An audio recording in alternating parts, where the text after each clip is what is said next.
21 છોટાઉદેપુર સંસદીય મત વિભાગના મદદનીશ ચૂંટણી અધિકારીઓની બેઠક મળી.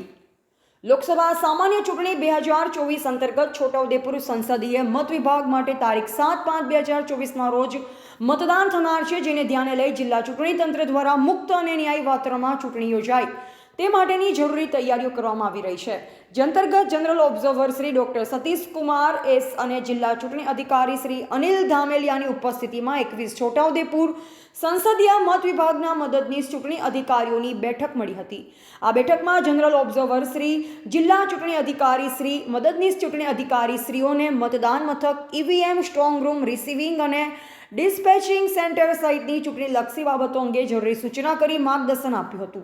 આ બેઠકમાં જિલ્લા વિકાસ અધિકારી શ્રી સચિન કુમાર, જિલ્લા પોલીસ અધિક્ષક શ્રી આઈજી શેખ, નાયબ જિલ્લા ચૂંટણી અધિકારી શ્રી આરબી ચૌધરી, છોટાઉદેપુર સંસદીય મત વિસ્તારમાં આવતા તમામ વિધાનસભા મત વિસ્તારના મદદનીશ ચૂંટણી અધિકારી શ્રી ઉપસ્થિત રહ્યા હતા.